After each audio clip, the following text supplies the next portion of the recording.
Hey guys, and welcome to today's video. Today we've got a sovereign citizen in court who's so frustrating that even his own lawyer is ready to step away from the case. The audio on this one was pretty rough, especially since the defendant refuses to sit at the defendant's table where the microphone is. Still, I've spent the last few hours cleaning it up as best as I could so you can follow along and see what happens. If you enjoy the video, make sure to hit the like button. I really appreciate it.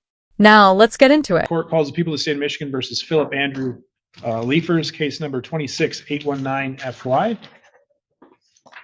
Appearances, counsel. Please sit all for the people.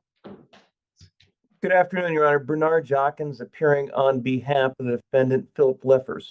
So are you Mr. Leffers? Are we on the record, Your Honor? We are. Are you Mr. Leffers? Is it Leffers or Liefers? I am Philip-Andrew Liefers, being duly sworn, hereby declare my intentions to be a Michiganian national by birth, but not a citizen of the United States. I am here on special appearance in this case as authorized representative, beneficiary of the estate of Philip Andrew Liefers. I appear before this court without waiving any rights, claims, defenses, or remedies available to me at law, equity, or under trust or fiduciary law. I have my CPAS. We can't really hear him. Sir, can I get you to speak up so that Yes, so that we sorry, can get a sir. clear record? I have my CPAS. I have been working very hard to understand and overstand a lot of things in the past. No disrespect, just complete forwardness. I move the court to take judicial notice of the Michigan Constitution of 1850 and the United States Constitution of 1788. And your oath to it, sir. The yes or no to what? This is a copy of your oath of office, sir. I'm going to take anything until judge tells me to. Bailiff, I'll take it. Yes, sir. Yes, that is my oath of office and has my signature on it from January 22nd, 2025. You can hand that back to him. I move the court to dismiss this case per canon 2057, which states any administrator or executor that refuses to immediately dissolve a Sesta QB trust upon a person establishing their status and competency is guilty of fraud and fundamental breach of their fiduciary duties, requiring their immediate removal and punishment. Per the United States Constitution, Article 3, Section 2, Clause 2 clearly states that when the state is a party, whether defendant or prosecutor, the Supreme Court has original jurisdiction. Supreme Court decision 1796. There, every man is independent of all laws, except those prescribed by nature. He is not bound by any institutions formed by his fellow man without his consent. Pruden v. Neely, 2 NC 338, 1796. And don't forget the law of the land, where the general misconception is that any statute passed by legislatures bearing the appearance of law constitutes the law of the land. The U.S. Constitution is the supreme law of the land. And any statute to be valid must be in agreement. It is impossible for a law which violates the Constitution to be valid. This is succinctly stated as follows. All laws which are repugnant to the Constitution are null and void. Marbury versus Madison, 5 U.S. 2 Tranche 137, 174, 176, and 1803. There's a bit of irony in sovereign citizens citing both Article 2, Section 2, Clause 3 of the U.S. Constitution and Marbury v. Madison in the same argument. They often misread how jurisdiction works. Article 3 outlines the Supreme Court's role, and Marbury v. Madison reinforces its authority, but also clarifies limits. In reality, the Supreme Court mainly has appellate jurisdiction and only original jurisdiction in specific cases like those involving ambassadors or states. Chief Justice Marshall made it clear that the court's constitutional role sets strict boundaries. Ironically, the very case they cite is why their arguments belong in lower courts, not the Supreme Court. And where rights secured by the Constitution are involved, there can be no rule-making or legislation which would abrogate them. Miranda versus Arizona, 384 U.S. 436, page 491. The United States Supreme Court has repetitively held that any judge who acts without jurisdiction is engaged in an act of treason. U.S. versus Will, 499, U.S. 200, 216, S period CT period 471, 66 L edition 2B, 392, 406, and 1980. I, Cohen versus Virginia, 19 U.S. 6 week, 264, 404, 5L edition 257, 1821. 5 U.S.C. 556D, 557, and 706. Once due process is denied, all jurisdiction ceases.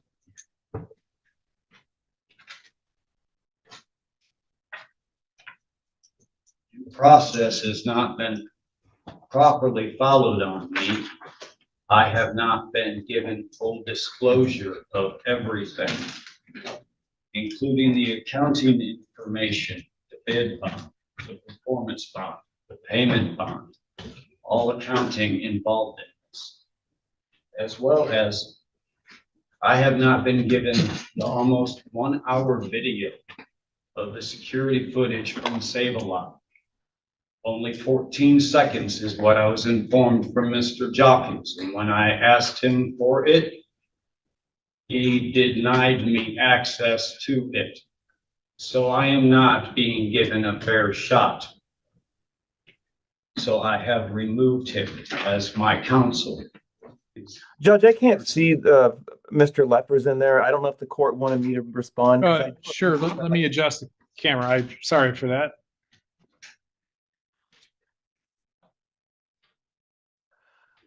Your Honor, I'm just going to back up and give a little bit of procedural history to the court. I know that the court always reviews the files. I'm just going to explain where I'm at.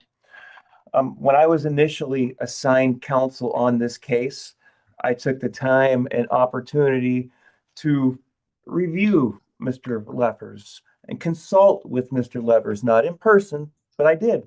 With that information that was provided to me and speaking with other witnesses, family members, potentially, I decided it was appropriate to file a motion for a competency evaluation and inevitably criminal responsibility in this action.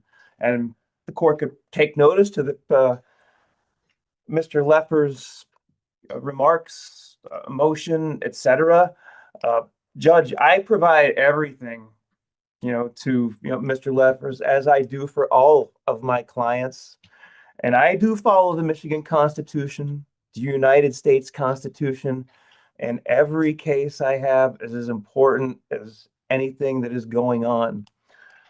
With that in mind, Judge, I got notice of this. It was supposed to be, I believe, on the 7th or 8th of April, and I had contacted the clerk indicating that I didn't think that it was appropriate at that time because we still do not have the evaluation that was returned from the MDHHS regarding the forensic evaluation.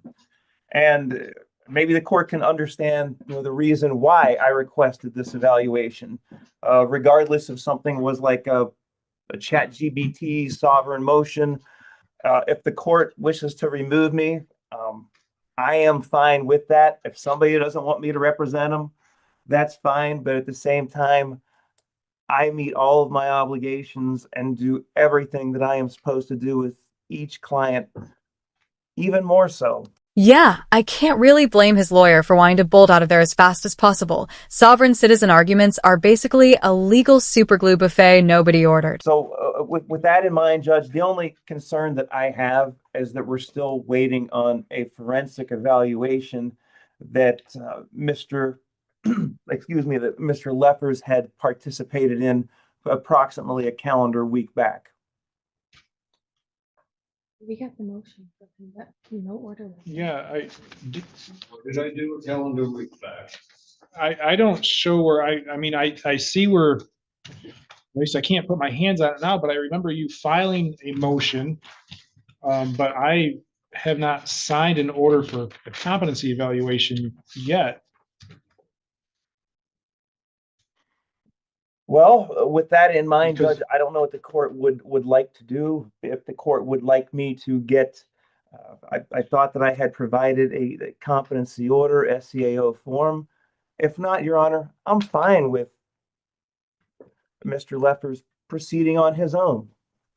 Your Honor, I Hold object. on. Yeah, so I show that there was a motion filed by Mr. Jawkins on March 23rd for motion for evaluation of defendant's competency to stand trial. And actually, I believe it was that same day we received the defendant's motion, Mr. Leffers' notice of self-representation and motion to withdraw. And then the next day, we received an updated copy of that notice of self-representation and motion to withdraw. So I believe this is the first time we're here since these have been filed. And it's generally the court's practice to have a hearing before just granting a competency request. So that was one of the reasons we were here today. So we were actually set for a preliminary examination and these motions. So I believe it obviously is not appropriate to do the prelim today. And so that gets us to the motions. So I guess, Mr. Jawkins, I'm going to turn to you quickly. Your take on the situation. I know you said that you are okay withdrawing, but do you believe that there has been such a breakdown as to require you to withdraw? Your Honor, I cannot communicate with this individual, and my apologies. When I had communicated with the clerk's office, I was it was indicated that the exam was taken off the docket, and that might have been an email thread as well. So I hope the court doesn't think I'm being deliberately derelict or anything like that. But oh no, these are the reasons why I filed this motion, Judge. But if Mr. Levers would like to proceed on his own, I'm not interested in. I'm the captain of everyone's ship, and I leave it at that. I really, I don't have a good feeling about that when someone files a motion to withdraw, and if I am out there. However, I still think it's appropriate for a competency evaluation. That's the reason why I had filed that, Judge. All right, thank you, now, Mr. It's Leffers or Leafers? I know you said and I apologize. No. So I want to make sure that I'm following your request. And I understand that you have some arguments as to, one, whether or not the court has lawful jurisdiction, lawful authority, and also a question of whether or not you have been provided with appropriate due process. Couple that with is your request to represent yourself. Am I correct on that? Yes. All right. And are you requesting to represent yourself? Yes. You do understand that you have the right to have an attorney that either you could hire or that the court would appoint as opposed to you representing yourself. Do you understand that? Yes, my creator has placed a lot of friends around me with wonderful information that I never knew. And I'm grateful to know this now. I'm sorry for being caught in dishonor in the past. It will not, Yahuwah willing, happen again. Well, apparently it's already happened again, allegedly. Understand my place, and I have always tried to respect the way that things are, which is why I need to finish this as well, sir, please. Go ahead. And with discovery not being met, there are no medical records, let alone a psych evaluation proving any type of trauma. No harm has been done. No pain has been inflicted and no property was damaged. I have entertained the contract deal of alcohol testing, and I don't drink anymore. And yeah, that was an issue. Not anymore. But in the same token, I can no longer contract with it, knowing that everything's a contract. As you can see from the tests, I even stopped smoking weed and only smoked it right before bed. Since the motorcycle wreck, things have been very uneasy, trying to sleep at night. Period.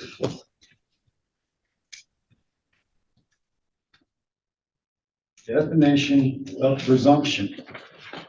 An idea that is taken to be true on the basis of probability. As a presumption is a presumption on which must be agreed by the parties to be true. Then, and equally, if one party challenges the presumption to be true on the basis of probability, then all that is required to remove the presumption is a formal challenge. That presumption, the presumption, then has no standing or merit in fact. Probability. The extent to which something is probable, the likelihood of something happening in the case.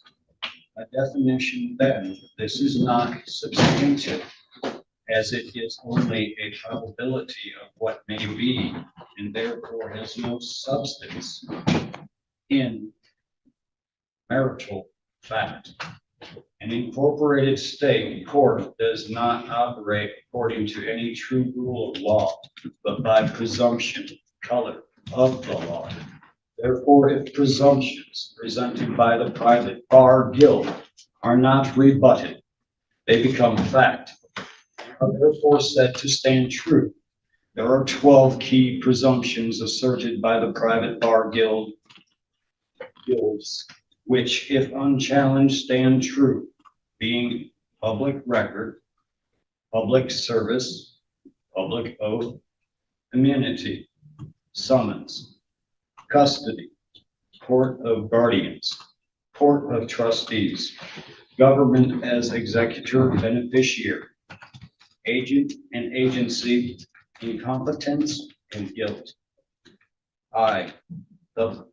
Section I, the presumption of public record is that any matter brought before a state court is a matter for the public record, when in fact it is presumed by the members of the private bar guild that the matter is private bar guild business matter, unless stating openly rebuked and rejected by stating clearly the matter is to be on the public record. The matter remains a private bar guild matter, completely under private bar guild rules. I, Philip Andrew Leifers, the undersigned formally challenge the presumption of public record, as it is by definition a presumption and by definition has no standing or merit in presentable or marital fact. Section 2I. The presumption of public service is that all the members of the private bar guild who have all sworn a solemn, secret, absolute oath to their guild, then act as public agents of the government or public officials by making additional oaths of public office that openly and deliberately contradict their private superior oaths to their own guild. Unless openly rebuked and rejected, the claim stands that these private bar guild members are legitimate public servants and therefore trustees under public oath. You clearly think you know all about this so-called secret oath.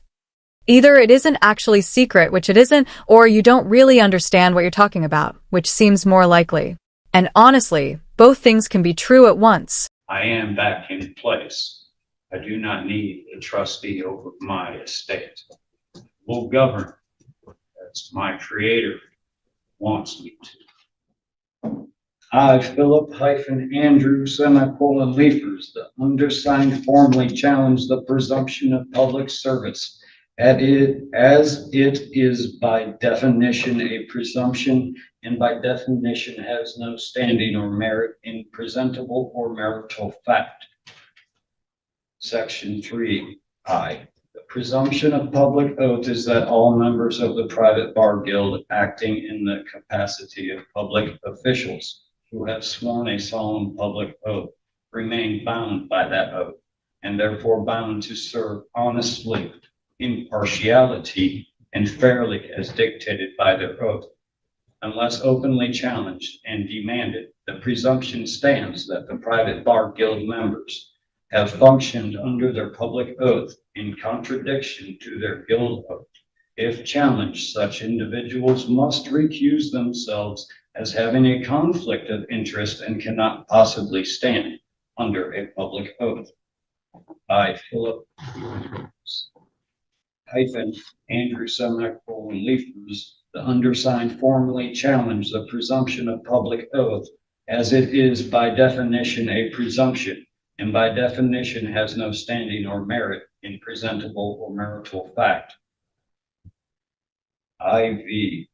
The presumption of immunity is that key members of the private bar guild, in the capacity of public officials acting as judges, prosecutors, and magistrates who have sworn a solemn public oath in good faith, are immune from personal claims of injury and liability unless openly challenged, and their oath demands, as it is here, the presumption stands that the members of the private bar guild as public trustees acting as judges, prosecutors, and magistrates are immune from any personal accountability for their actions.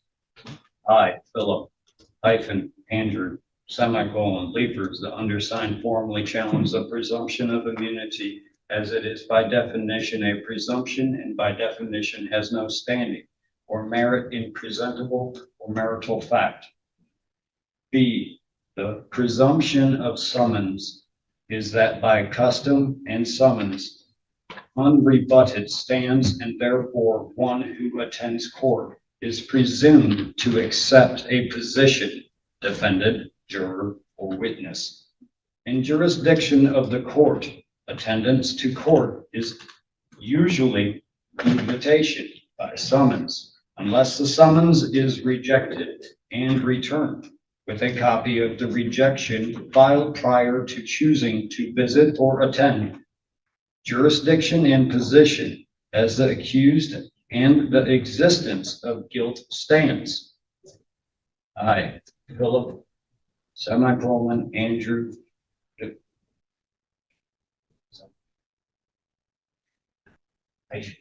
sorry. Short-term memory was wiped out in coma.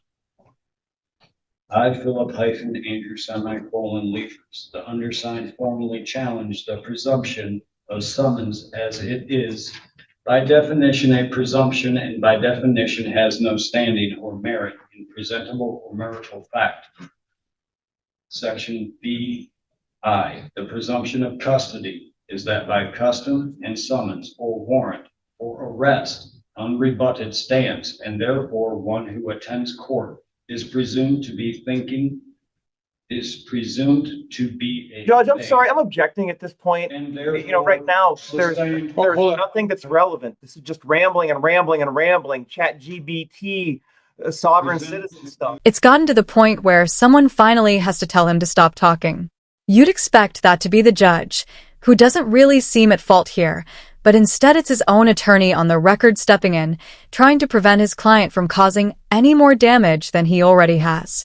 No wonder the lawyer pushed for a competency evaluation. And therefore. Right, Mr. Leffers, I need you to stop for a second. So, this is what I'm going to do. Mr. Jockins, I'm going to allow you out of the case. So I'll sign an order in that regard. So you're free to go. Okay, thank you, Judge. All right, thank you. Now, sir, that I know you have a lot to get out there. One of the things that I have to be concerned with is if you are to represent yourself, that you, one, have the understanding of the court rules and procedure. Now, I know, and admittedly, it's been a while since I've seen this type of material out there, but I have seen it, and I'm familiar with the position that you have, and I understand that you are essentially challenging the authority that one, I have as the judge, two, that this court in totality has, and three, anything that the any charges that the prosecutor might have. I can tell you that based on what I'm hearing today, I'm not going to allow you to represent yourself. I don't think, while I understand that those are your beliefs and your feelings, I don't think that represents a true grasp of the reality of how this republic works, how this state works, and how the court works. And so for you to represent yourself, I think is going to potentially do more harm than good for you. So what I'm going to do, I've, as you've heard, I've allowed Mr. Jockins out of the case. But what I'm going to do is I'm going to make another referral to another attorney for you. All right. It's not that I don't think that you're smart enough to handle the case. That's not it at all. I have there's some procedural issues here that I don't think you quite grasp how it works. And that is, I'm going to be honest, will probably go to your detriment. And that's and you've got some pretty serious charges here. One of them is a 4-year felony. Means, you could have up to 4 years in prison. So I want to make sure that you have the appropriate legal representation. And for that, I'm going to deny the request for you to be able to represent yourself. So we'll make another referral to the public defender's office. It might take a little bit of time because for whatever reason, this case went to a conflict attorney, which tells me that the public defender's office has some sort of conflict. What that conflict is, I don't know. But that's how Mr. Jockins came in, is he's a conflict attorney that they work with. So they'll have to reach out and find another attorney for you. Okay. Your Honor. Yes. I move the court to dismiss all charges at the same time. This was case number 26-891-SN-1, which came to fruition because of these false charges that have been placed upon me. So, State, and had the officers actually done their due diligence and looked at the video footage, which is almost an hour long, proving I never ran anyone over, never threatened to, so no harm was done. Everything should have stopped right then and there. Well, that's exactly what a trial is for. And if no crime was committed, then the person you just fired, or who stepped down, depending on how you see it, would have been the most capable and qualified to handle it for you. So there's a procedure in which to do that, and there's a proper hearing at which to request a dismissal of the case. That is not today. There's a proper time and place to do that. For what we're here for today, that's not it. I can say I can't tell you what that date is or what the procedure is, because that would be giving legal advice that I can't give as a judge, which is another reason why I think well, I shouldn't say why I think, another reason why I believe that you need to have appointed counsel to assist you with that and to evaluate all the potential discovery issues out there that you've brought up, to evaluate your defense, and to direct in a manner is which will be a beneficial outcome for you.